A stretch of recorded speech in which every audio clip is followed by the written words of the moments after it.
Welcome to Wellbeing Wednesday, everyone. It's Dr Ruth here on my live cast talking about children's mental health on Children's Mental Health Week. And I would really welcome any comments or questions that people have to post them in the chat below. This session is all about helping you help your children, whether you are a carer, a parent, a grandparent, a teacher, or any other type of person that I've not mentioned that actually has a real interest in helping children learn and grow more effectively and really take charge of their well-being and be the boss. The purpose of this session is really to reflect on how we can be shaped by our childhood experiences based on the interviews that I've conducted as part of my show Brain Health, Unchaining Your Pain. And I'm really going to reflect on some of the episodes that I've had and also some of the episodes that are coming up where we really dive into what is often called adverse childhood experiences and how they can really manifest later on in life if they go unaddressed at the time that they occur. So why is children's mental health so important before we start? Well, every single child in the world at this time is experiencing an adverse childhood experience, whether we classify that as one or not, because the status quo of what they were used to before COVID has significantly changed. So their whole world of what they were expecting to be able to do, how they were expecting to feel, how they were expected to behave, how they're expected to interact with their friends, with their family, with their network, and their surroundings has significantly shifted to what we had 2 years ago. And we really mustn't forget that in the context of helping children optimize their brain health and really recognizing that there is a very high likelihood that children, whether now or later in adulthood, will be experiencing the ramifications of COVID itself, whether that's because of their current situation now or because of the knock-on impact that occurs with them later on in life. So why is children's mental health so important? Well, from the moment we are born, indeed before we are born, all the way through our life, our brain undergoes phenomenal change, and it particularly changes in our early formative years between the age of birth all the way through to 7 is where we see the largest change, the largest degree of growth, 7 years old. But really our brains don't fully mature until we're about 25 as females and 28 years old as males. And that's because what happens is as children grow, they start off with lots of brain cells but hardly any connections between them. And through their life experiences, through the interaction they have with people, through the learning that they experience, and through just their natural cognitive development, their brains start to connect and they start to have more and more of these connections in their brains. And those connections strengthen the more they are used. And over time, the less those connections are used, your brain naturally prunes them and doesn't need them. That doesn't mean you can't reconnect them, because we have the power to change our brain significantly over the course of our life. But it's really important to recognize that children's brains are highly vulnerable, highly malleable, and highly susceptible to change in their early years because they don't have these connections.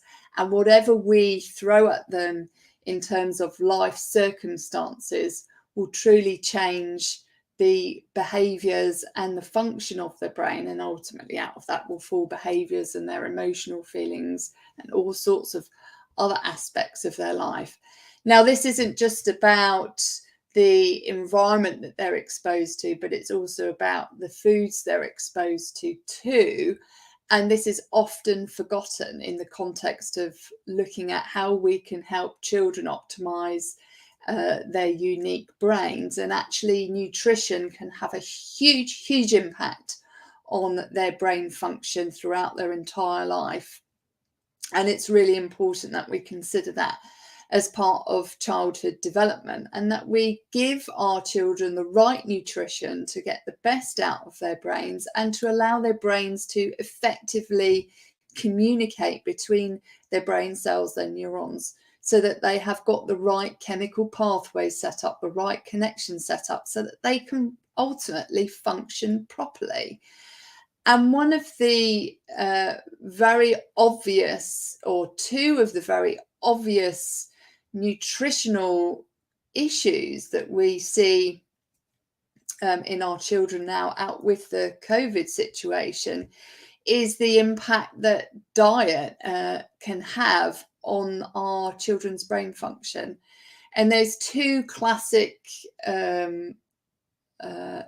elements of food, or food groups, that can have a huge impact on our children's brain development. The first is milk and milk proteins, and the second is wheat or gluten.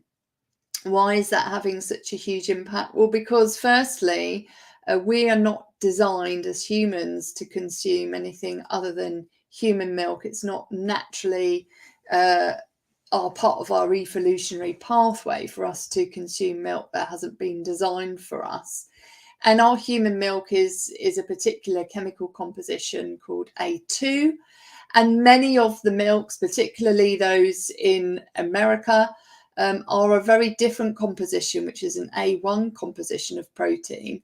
And it means that we can be very susceptible to our body not accepting that particular type of protein, which can cause us problems not only from a gut perspective, but also that often signs that there is a milk intolerance occur because of changes to bowel movement. So often children who have a milk or a lactose intolerance may have constipation, or they may have diarrhea. So it's not normal bowel movements that we'd expect. They may experience eczema or asthma as a result of intolerance to milk proteins, or they may experience difficulty in learning because what happens when we consume milk, the milk goes into our stomach, and the stomach actually turns the milk into casomorphin. And those casomorphins are, as part of the morphine family, cross the blood-brain barrier and actually can block our ability to effectively learn new words, to have that neural pathway that's necessary for us to develop the language that we need to develop. And the same applies with gluten. So when gluten goes into our gut, gluten has been hugely changed over the past 100 years as a result of farming and the way that the grains have been manipulated by the food industry to get the highest yield. The gluten level has gone significantly up in the grains that we now consume compared to those that we would have been consuming 50 years ago. So we have a much higher gluten load than we ever would have normally. And because of this higher load, and because we can be incredibly intolerant to it, when that gluten goes into our system, when it goes into our stomach, I'll just answer that question by Bahar. Thank you for raising that question. When our gluten goes into our stomach, we have the same similar process to that with milk. Is we get gluteomorphin, and that crosses again the blood-brain barrier, goes into our brain and can block language development, can cause brain fog. Again, that can cause issues with our bowel movements, constipation, diarrhea. It can also lead to asthma and eczema. Both the types, gluten and dairy, can increase mucus in the sinuses as a result of our body's inflammatory response to something that it's not used to. So for me personally, when I was a child, I had a lot of sinus issues, which most likely was attributed to either gluten or dairy, which I was consuming in vast quantities. And we know from work that the medical community has done from a functional medicine perspective, is when we cut these two food groups out of children's diet, it can make a huge impact in terms of their brain function and the quality of their mental health. It can increase just within 3 days.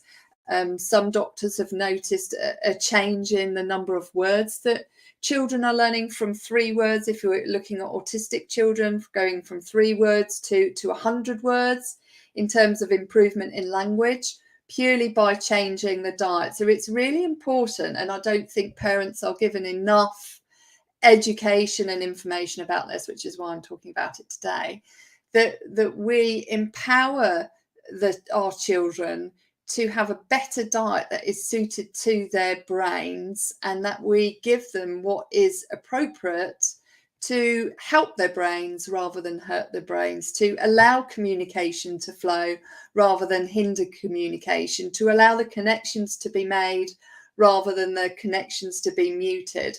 So I see, Bahar, you've said, is the lactose issue only applicable to children? What about fragile elderly adults who lose memory? No, it is not applicable only to children. It's absolutely applicable across every age group. It's really important as a first principle, is if we are looking to do the best for our brains, one of the first interventions that we often recommend is that you go on an elimination diet to understand what food groups and what, including the liquids that you consume, are actually causing you to have suboptimal brain function. And it's really important. This is a really important point. Thank you for raising it. In terms of the elderly, is that what we don't want to have is food intolerances such as lactose or casein, and also gluten, that is actually going to decrease brain function, particularly in those who have cognitive issues. And actually, the best thing to do is to focus on taking these interventions as early as possible, such as when you're a child, so that you are boosting your brain reserve as high as possible. And I'm just going to close the blinds because the sun's coming in. Love it when it's live. So so in terms of going on an elimination diet, the best way to do it is, thank you for that other question, the best way to do it is to eliminate all of the food groups that you could have an intolerance to, and then introduce them back one by one, and introduce them back one by one. Give yourself 72 hours, because your food stays in your system for up to 72 hours. So you need to give your body time to allow that food to go all the way through your system out the other end.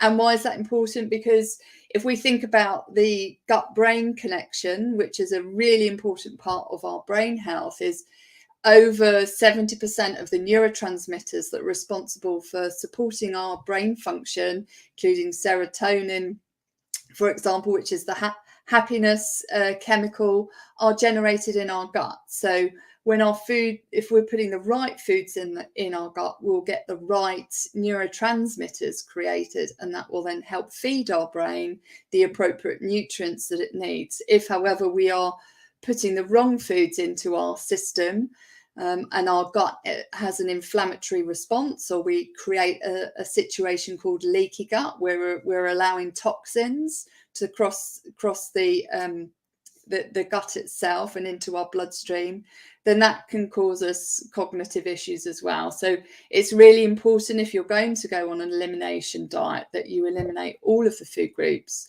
that could cause an issue. And please do, if you want to arrange a consultation to discuss how best to do that, please just connect.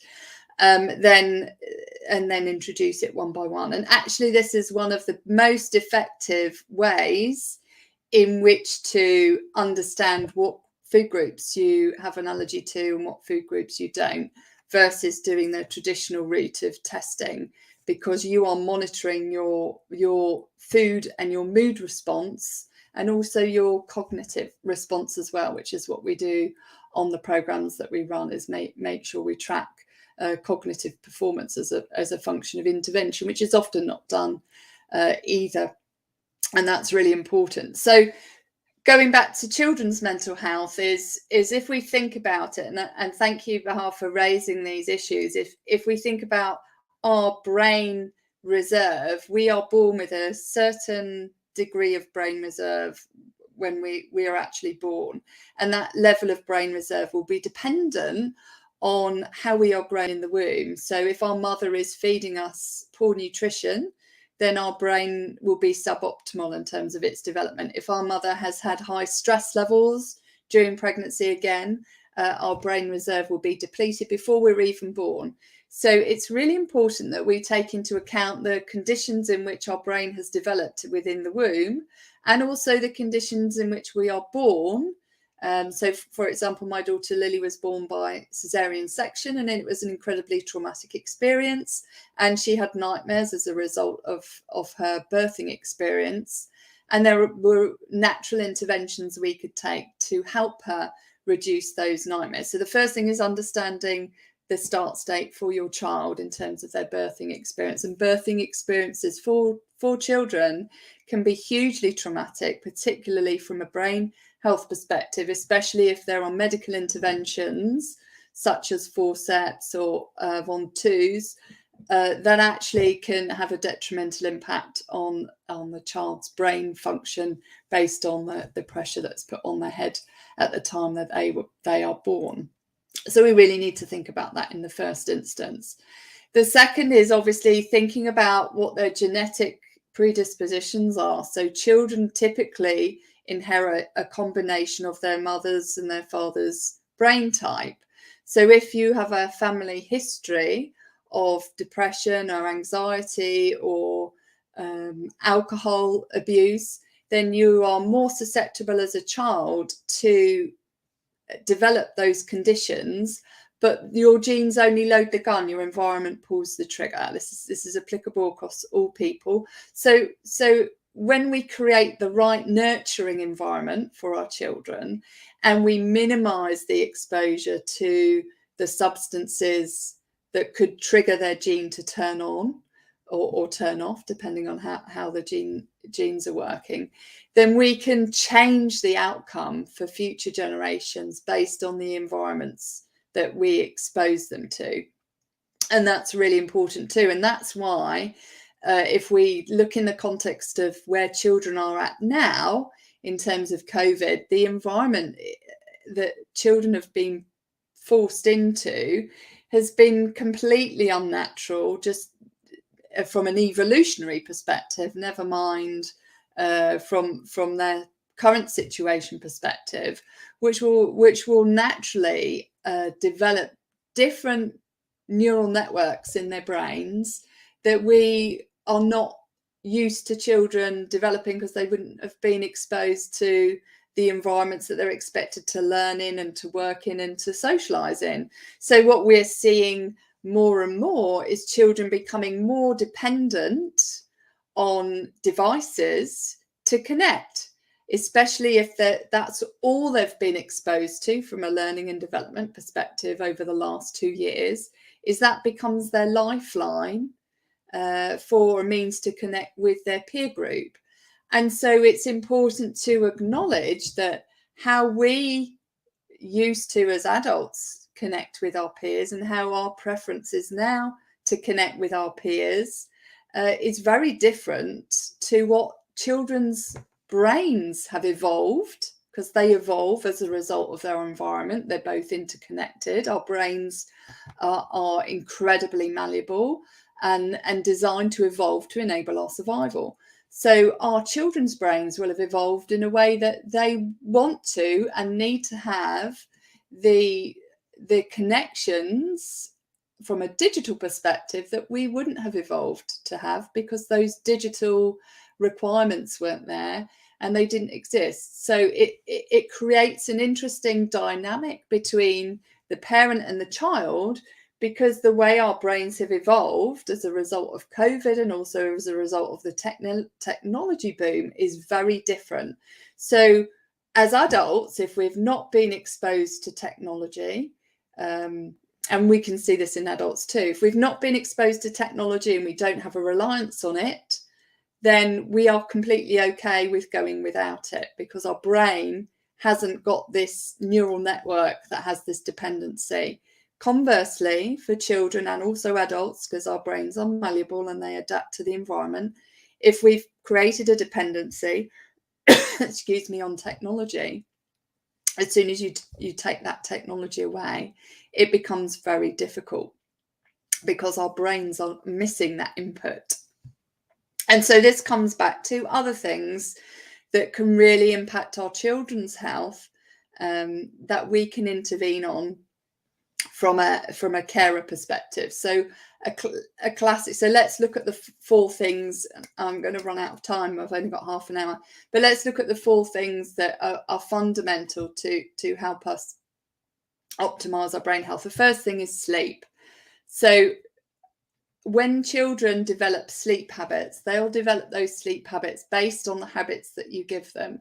So if you are exposing your child to a lot of television in the evening, and that television triggers them that that's the sign to go to sleep, if your child wakes up in the night, their brain works by association, and so they'll want to potentially have some television intervention to trigger the cycle, or to trigger the habit that's been created to allow them to go to sleep. So your sleep routine for your children in the evening is incredibly important to empower them to be able to go to sleep by themselves without any intervention. And this includes breastfeeding. So if you let your child fall asleep on you when you're breastfeeding, which I did, it becomes very difficult. You have to untrain their brain, because their brain has become used to falling asleep on you as a result of feeding. And so every time your child wakes up, if their natural tendency, their habit has become, when I have a boob, I fall asleep, then that's what they'll want in the middle of the night, which is why they keep wanting to be fed at a very early age, because that's their mechanism for going to sleep. So our brains all work by association. So memories are associated with earlier memories. So it's really important that we think about this in the context of helping our children learn new habits that's going to serve them and help them, not just now, but later, to optimize their sleep and make sure they get enough sleep. And actually, on average, now in the 21st century, we have about 7 hours sleep a night as adults. And at the beginning of the 20th century, it was 9 hours. So we're already sleep deprived to what we're naturally supposed to have. And that interaction, that relationship between your parents or your family unit, or your whatever unit you are working in, and the children, with regards to emotional state as a result of sleep deprivation, can have a huge impact on a child's brain health as well, based on how people are showing up. So sleep is the most important thing for children. It's the first thing that we need if we're sick. It's often the first thing we drop when we're well. So do give your children the power to optimize their sleep routine. The next thing is nutrition, which I've touched on. Is if your child is behaving erratically, if your child is having very high levels of anxiety, or having deep lows, then consider looking at an elimination diet, and make sure you optimize their diet to suit their brain type. Common foods that cause children to behave erratically or suboptimally is the junk food that children are exposed to. So anything that's processed, any processed food, can contain all sorts of junk, including gluten and dairy, and preservatives that they could be allergic to. as well as unhealthy oils and fats and E numbers. So if your children are behaving erratically, and sugar is a big one. In fact, many of the vitamins that are made by the food industry ought to be on the sweet shelf rather than the vitamin shelf, because they contain more sugar than they actually contain helpful, useful vitamins. It is to look at what is it you are feeding your child in the morning that is causing them to have an insulin spike and a glucose spike as a consequence. So it's really important in the morning that we feed our children foods that's going to turn their brain on rather than turn their brain off. So foods that will turn their brain on are high quality fats and protein and minimal volume of carbohydrate. And if you are giving them carbohydrate, it needs to be complex, so contain a lot of fiber, to make sure that they have a slow energy release over time. Often what we are doing now, because of the advent of the vast volume of processed foods, which we are not evolutionarily designed to eat, is children are having a massive sugar hit in the morning and then a subsequent crash. And so they're not performing optimally. Their brains aren't performing optimally. Sugar is pro-inflammatory, so that can be causing them problems with their cognition as well. So it's really important within the schools and the nurseries that they focus on, and obviously parents too, is giving the children the best start for the day by optimizing nutrition to suit their brain needs rather than suit the needs of the food industry. The next one is exercise. Really important. Get your kids outside, get them connecting with nature. It's so important that children have that opportunity to run around. Why is that so important? Because it's our natural management tool to generate really helpful neurotransmitters to keep our brain functioning properly, including serotonin and dopamine. Exercise has been proved to be as effective, if not more effective, than some antidepressants. And so it's really important that we empower our children to give them that control to take charge of their well-being by providing them with enough options during the day to run it off, to exercise it off, to dance it off, to move it off, whatever is appropriate for them. And then finally, stress management. And this comes back to ourselves as adults as well as our children, is offer them really useful and very simple stress management techniques, and exercise is a great one. Is, you know, if we think we have a monkey mindset, which is our reptilian brain, that's the oldest part of our brain, and that's the brain that's highly active as kids evolve, because it's the first part of the brain that comes online. Is that brain goes into fight, flight, it wants to be served, it is highly emotional. And so it's important that we allow our kids the freedom and the permission to let their emotions out rather than hold them in. And I know from, you know, many of the conversations I've had with people on my show, including Mark Edmondson, who's coming up, who has been able to beat stage 4 terminal cancer and is given one year to live, is that when we suppress our emotions as children and we don't have that opportunity to address them, our bodies keep score and our bodies hold on to that emotion, and it gets expressed later on in life. It may be expressed through demonstrating symptoms of depression. Our brain, our deep limbic system, which is the emotional centers of our brain, becomes highly activated because we haven't given ourselves the permission to release that level of activation in a controlled way, of which exercise is a great one. Meditation, mindfulness, havening is another one that we do with course with Lily's havening with Lily. I'll put the link in the chat below. Is a great way to help our children calm themselves down and to down regulate the really highly active regions of their brain, their emotional centers. And those regions are active throughout their childhood years all the way up to 25, as I said, as females, and 28 as males. So it's really important as parents and as carers, as adults, that we act as the executive function, the logical thinking part of our children's brains, because they don't have that inherent ability yet cognitively to think clearly, because they were thinking with their emotional centers of their brain.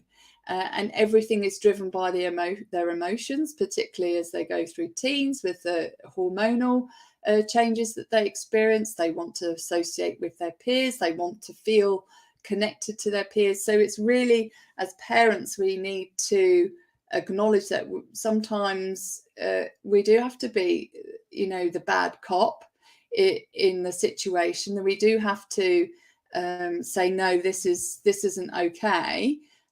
Because our kids don't have that ability, but the way in which we communicate what the boundaries are for them is incredibly important, and that will depend on your child's brain type as well, as to how you communicate what they need to do and why it's so important that they take those particular steps. And ultimately it's about protecting their brain health and their whole body health now and later.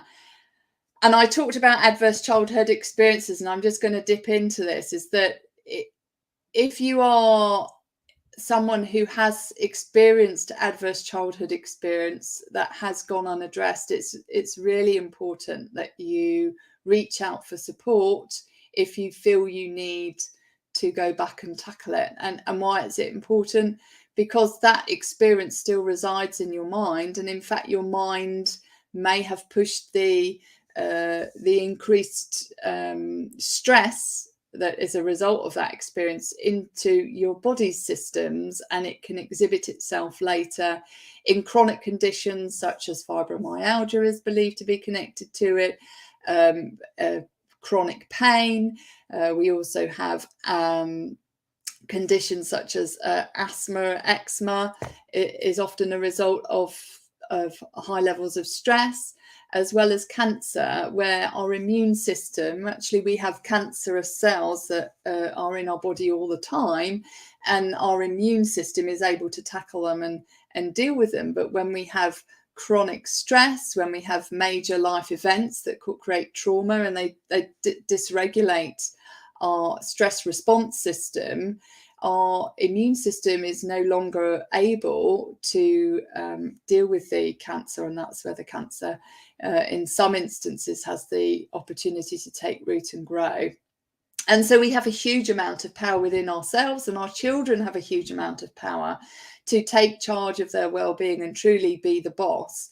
And it starts with really understanding their brains, understanding how they're feeling, understanding the actions and the behaviors, and what's at the root cause of those actions and behaviors, understanding the relationships and the connections they have with their peer group, and also with adults that are supporting their care, understanding the thoughts that they are telling themselves. And kids can often have a lot of automatic negative thoughts, that if they're not trained on how to squash the automatic negative thoughts or ants, they'll just continue to perpetuate and cause them to believe that they're not enough in whatever way that may be.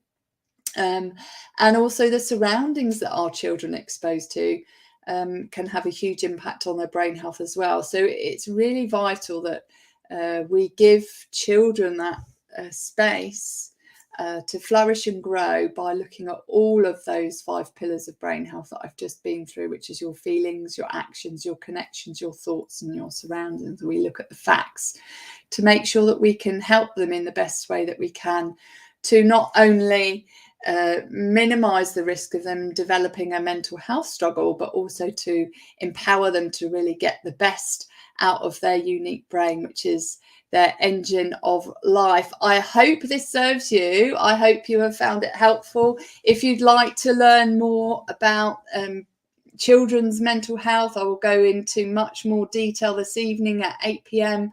please do make sure that you register for my live session, including Q&A, which will happen at 8 p.m. London time. That's 12 p.m. Pacific and 3 p.m. Eastern time. Join me this evening, and I look forward to helping address any questions you may have around children's mental health, and also helping you learn some more about how we can really empower our children to take charge of their well-being and be the boss. If you've got any more questions below and you would like me to answer them later, please do post them and I'll do my best. My name is Dr. Ruth Mary Allen. I'm certified brain health professional through the Avon Clinics, high performance coach, Havening Techniques practitioner, and also mental health first aider. And my goal is really to help you and your family win back energy and time doing what you love by unchaining, unlocking and unleashing your full potential. For more information, please visit ruthmaryallen.com/Wellbeing Warrior Academy to find out more about the programs that we offer, including what I've discussed is Havening with Lily, which is really targeted at families and carers to help children manage day-to-day stress and anxiety. It's been great to have you on. Thanks for joining. Thanks for the great conversation. And I look forward to talking to you later.